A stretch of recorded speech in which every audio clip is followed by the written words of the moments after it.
2018 Ford EcoSport First Drive, downsizing driving. The perfect companion for your tiny house.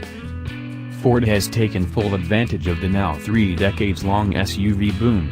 Its lineup includes the compact Escape, midsize Edge, 3-row Explorer, and big enough to tow a boat Expedition, plus the Flex, whatever the thing is. Yet there's always room for one more when it comes to SUVs, and since anything bigger than the Expedition would classify as construction equipment, the brand has gone smaller, adding the subcompact EcoSport to its SUV family. This interesting class of small, inexpensive, high-riding runabouts is already packed with competitors, but never count Ford out when it comes to SUVs. Truth be told, the EcoSport isn't really an all-new vehicle. It's been sold in South America since 2003, and it reached China, India, and other global markets when it was redesigned in 2012. That's when this generation of the EcoSport came into being. Ford debuted a significant update for the second-generation model at the 2016 Los Angeles Auto Show, where an American market version that would go on sale in 2018 was announced. And here it is. Despite its diminutive size, the EcoSport looks for all the world like a real SUV. Its hexagonal-ish grille, large headlights, and faux skid plate are familiar Ford styling cues, and the 7.8 inches of ground clearance is 1.5 inches more than a Chevy Trax can muster and half an inch higher than a Honda HR-V. The cargo area, as well, is large enough to earn the U in SUV. While it may look compromised by the EcoSport's short rear overhang, it offers a full 50.0 cubic feet of space with the rear seats folded forward, again, more than the Trax, though a bit less than the HR-V, and 21.0 cubic feet with them up, which is more space than the trunks of a Ford Fusion and Taurus. And yes, I should mention the EcoSport's unique sideways opening hatch. Shorter people may like not having to stand on tippy toes to close it, but otherwise it's more of a novelty. Pro tip, the latch to open it is hidden in the passenger side taillight.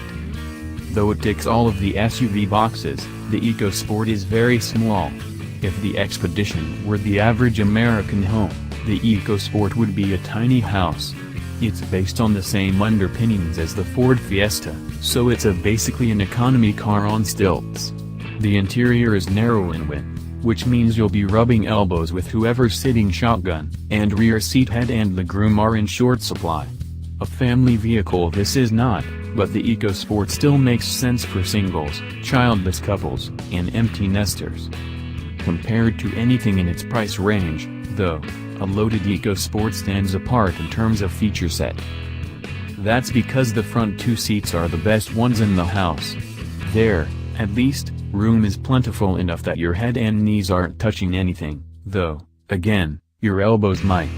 And facing you from these chairs is a well-designed dashboard with more available premium features than a non-luxury car has a right to offer. The fully loaded titanium Model I drove included an 8-inch touchscreen perched atop the leading edge of the dash. S, SE, and SES models come standard with either a 4.2 or 6.5-inch touchscreen, with the company's latest Sync 3 infotainment software that features crisp graphics and snappy performance, Apple CarPlay and Android Auto, Amazon Alexa compatibility, a rarity in the industry, for now, and a 4G LTE-powered Wi-Fi hotspot for up to 10 devices. That's just the infotainment tech. You'll also find unique features for a subcompact like push-button start with proximity keys for opening the doors hands-free, a 110-volt inverter with a household-style plug, full leather seats, not just accents, rain-sensing wipers, heated mirrors and a heated steering wheel, and 10 speakers for the B&O Play sound system.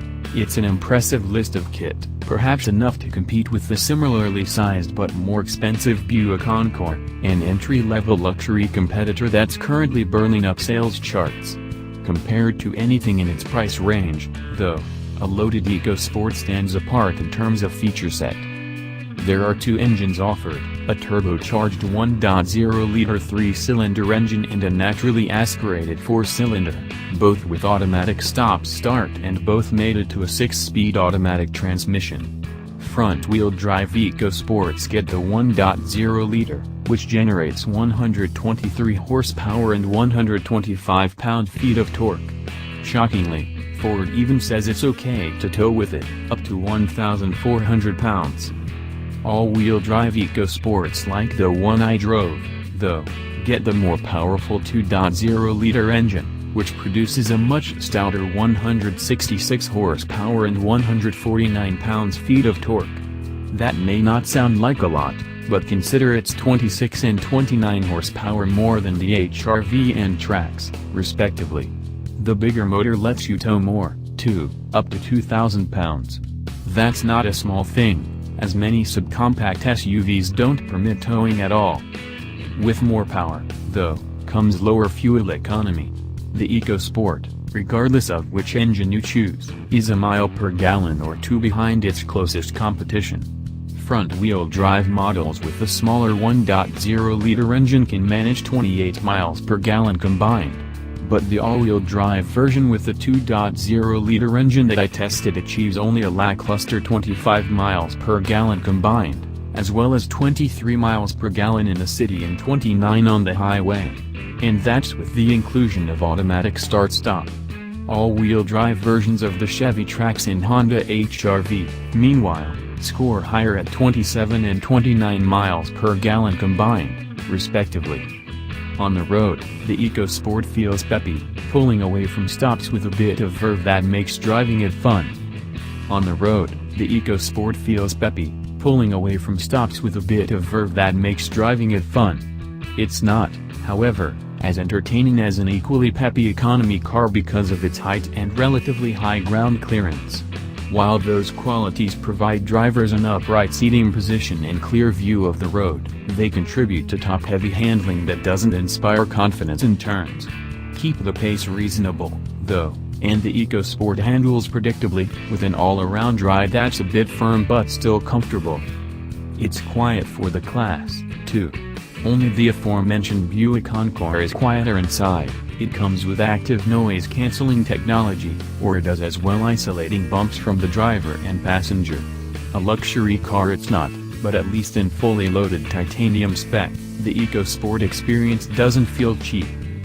The list of safety features is solid as well, though like most subcompact SUVs in this price range, you still can't get stuff like automatic emergency braking, radar-based cruise control, or lane keep assist system.